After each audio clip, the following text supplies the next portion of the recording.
তাই অধীর বাবুর পারিবারিক কিছু সমস্যা সম্মুখীন হয়ে আমাকে 2012 সালের 16ই নভেম্বর যেদিন কংগ্রেস দলটা ছেড়েছিলাম, সেদিন আমি কংগ্রেস দলের 5টা পোস্ট হোল্ড করতাম। মুর্শিদাবাদ জেলায় কিষাণ কংগ্রেসের সভাপতি ছিলাম, মুর্শিদাবাদ জেলায় অধীর বাবুর কমিটিতে জয়েন্ট সেক্রেটারি ছিলাম, মুর্শিদাবাদ জেলার বেলডাঙ্গা 2 ব্লকের 11টা অঞ্চলের ব্লক সভাপতি ছিলাম, মুর্শিদাবাদ জেলায় অধীর বাবুর এমপি ল্যাক্সের চেয়ারম্যান ছিলাম, ডেভেলপমেন্টটা দেখতাম। এছাড়াও পিসিসির সদস্য সহ অনেক পোস্ট হোল্ড করেছিলাম। কিন্তু আমি যখন সিদ্ধান্ত নিলাম যে আমি আর কংগ্রেস দলটা করতে পারছি না, কেন জানেন? অধীর বাবুর বাড়ির লোকরা আমাকে জাত তুলে অপমান করেছিল, জাত তুলে কথা বলেছিল। আমি অধীর বাবুকে বলেছিলাম আমি এক কথা শুনতে রাজি নই। আপনি কংগ্রেসের দলের সভাপতি, এমপি, আমি কংগ্রেসের নির্বাচিত এমএলএ, এতগুলা পোস্ট হোল্ড করে আছি। আমি নিঃস্বার্থে মানুষের জন্য রাজনীতি করি, আমার টাকার প্রয়োজন, সেটা ব্যবসা করে রোজগার করি, কারোর সঙ্গে মিথ্যাচার করে কোনো পয়সা কোনোদিন রোজগার করিনি। ছোট থেকেই ব্যবসা করেছি, পড়াশোনা চালাতে চালাতে ব্যবসা করেছি। আমি আমার বাবার 5 সন্তান, আমাদের 3টে বোন, 5টা ভাই, আমি ছোট। তা আমরা কোনোদিন জীবনে অন্যায় জেনে বুঝে করিনি, কখনো অজান্তে হতে পারে, মহান আল্লাহ তাআলা সেটা দেখেন, তিনি নিশ্চয়ই ক্ষমা করবেন, তিনি শাস্তি দিলে দেবেন। কিন্তু আমরা যে দলটা 2012 সালের 16ই নভেম্বর ত্যাগ করে, তার আগে 12/11/2012 এই সোমবার ছিল, 12/11/2012 এই সোমবার ছিল। আজকে সোমবার, সেদিন মাননীয় মুখ্যমন্ত্রী, আমি কংগ্রেস দলে 70 রেজিনগরের বিধায়ক ছিলাম, আমার টার্মস নিশ্চয় 5 বছরের জন্য আমাকে মানুষ ভোট দিয়েছে। মুকুল রায়ের মাধ্যমে রাইটার্স বিল্ডিং এ সেদিন মমতা বন্দ্যোপাধ্যায় আমাকে ডেকে পাঠালেন। আমি বিধানসভার ফুড কমিটির চেয়ারম্যান ছিলেন বজবজের এমএলএ অশোক দেব, তার সঙ্গে মিটিং করছিলাম। ঠিক সোমবার 12/11/2012 মুকুল রায় আমাকে তার লালবাতিওয়ালা গাড়িতে বিধানসভা থেকে তুলে নিয়ে আমাকে রাইটার্সে নিয়ে গেলেন। রাইটার্সে মুখ্যমন্ত্রী সবসময় কাজে ব্যস্ত থাকেন, অনেক ব্যস্ততা, তার মধ্যে দিয়ে আমাকে 35 মিনিট সময় দিলেন এন্ট্রি চেম্বারে। উনি আর ওনার সেক্রেটারি গৌতম সান্যাল আজও আছে তার পিছনে,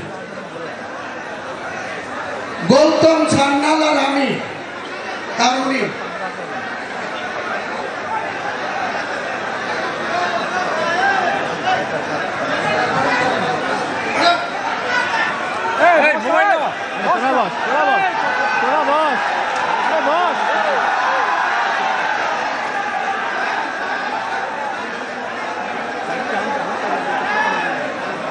अरे भाई बॉस ना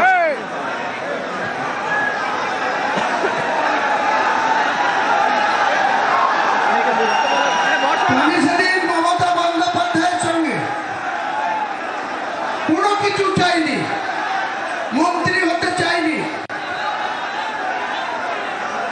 আমি বলেছিলাম আমি কংগ্রেস দলের বিধায়ক। উনি 2011 সালে উনি কংগ্রেসের সঙ্গে জোট করেছিলেন, উনার দলের প্রার্থী জিতেছিল 182, কংগ্রেস 65টা সিটে লড়ে 42 জন। 42 জনের মধ্যে আমি হুমায়ুন কবির 70 রেজিনগরে ছিলাম। আর এই মুর্শিদাবাদে মমতা ব্যানার্জির দলের একটা মাত্র প্রার্থী জিতেছিল 2011, সাগরদিঘি সুব্রত সাহা, তাও আবার মাত্র 48,000 ভোট পেয়ে। কেন 48,000 ভোট পেয়ে জিতলেন? তার এগেইনস্টে 3টে মুসলিম প্রার্থী ছিল,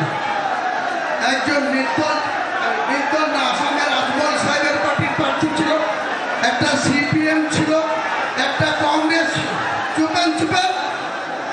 একটু থামুন, আমি 8 ঘন্টায় বলে শেষ করে দেবো। সবাই একটু থামুন, সবাই থামুন, কথা বললে আমার অসুবিধা হচ্ছে, চুপচাপ থামুন। তো সেদিনকে মাত্র 48,000 ভোট পেয়ে এই 22টা বিধানসভার মধ্যে সাগরদিঘি বিধানসভাটা তৃণমূল পেয়েছিল। তাহলে তৃণমূল নামক দলের কি শক্তি ছিল মুর্শিদাবাদ জেলায়? আপনারা একটু ঠান্ডা মাথায় চিন্তা করুন।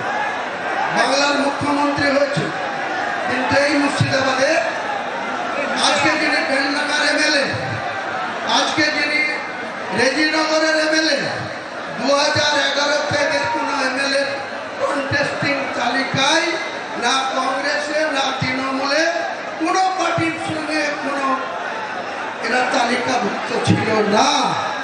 বেলডাঙ্গায় কে ছিল? শফিউজ্জামান। রেজিনগরে কে ছিল? হুমায়ুন কবির। রানীনগরে কে ছিল? ফিরোজা বেগম। মুর্শিদাবাদে কে ছিল? শাওনি সিংহ রায়। রঘুনাথগঞ্জে কে ছিল? আকরুজ্জামান। ফারাক্কায় কে ছিল? প্রায়ত মইনুল হক। এইরকম করে আমরা 22টা সিটে লড়ে 14টা জিতেছিলাম। আর যে ল্যামফোর্ড, যে মার্ক্সবাদী কমিউনিস্ট পার্টির নেতৃত্বে 13 জোটের প্রার্থী 34 বছর সরকার চালিয়েছিল, তাদের মাত্র 7টা সিট জিতেছিল। একটা মাত্র তৃণমূলের জোড়া খুলে মাত্র 48,000 ভোট পেয়ে তিনি নির্বাচিত হয়েছিলেন, তিনাকে মন্ত্রী করে দিলেন। 2016-তে কি হলো? যে হুমায়ুন কবির 2012-তে বিনা শর্তে কোনো কন্ডিশন ছাড়াই নিজের বিধায়ক পদটা তুচ্ছ করে দিয়ে মমতা বন্দ্যোপাধ্যায়ের উপরে আস্থা ভরসা রেখে মুকুল রায় আমাকে ওনার চেম্বারে ঢুকিয়ে দিয়ে বাইরে চলে আসলেন।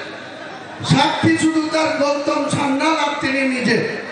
আমি আজকে আবার একবার মমতা ব্যানার্জিকে চ্যালেঞ্জ করছি, আপনার যদি সত্যির কথা বলার মানুষের কাছে সৎ সাহস থাকে, তাহলে আপনার প্রিয় চ্যানেল 18 একদিন আপনি বসুন, বিশ্ববাবু মজুমদার বসবে আর আপনি বসবেন আর আমি বসবো। আপনি বাংলার মানুষকে কতটা মিথ্যাচার করেন সেদিন প্রকাশ পাবে। বাংলার মানুষ দেখবে, ভারতবর্ষের মানুষ দেখবে আপনি মানুষকে ইউজ অ্যান্ড থ্রো, কাজের সময় কাজী আর কাজ ফুরালে পাজি।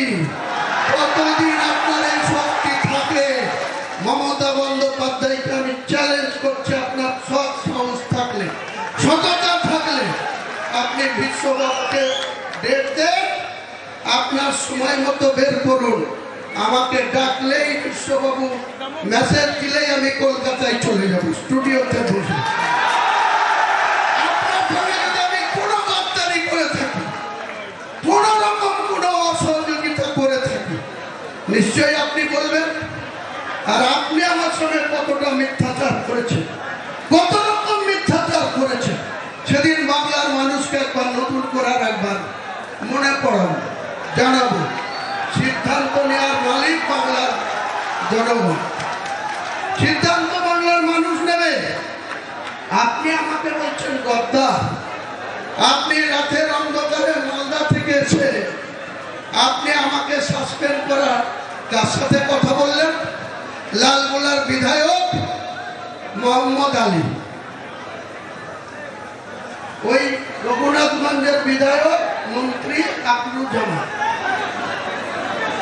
মুর্শিদাবাদের এমপি আবু তাহের খান, বহরমপুর পৌরসভার পৌরপিতা নাটগোপাল মুখার্জি, গান্ধীর বিধায়ক সাংগঠনিক সভাপতি অপূর্ব সরকার, তাদের সঙ্গে বসে আলোচনা করে বললেন যে হুমায়ুন কবিরকে যদি দল থেকে সাসপেন্ড করি বা বের করে দিই, মুর্শিদাবাদের ক্ষতি হবে। তারা নির্দ্বিধায় বলে দিল কোনো ক্ষতি হবে না। আমি মমতা ব্যানার্জি আপনাকে মুর্শিদাবাদ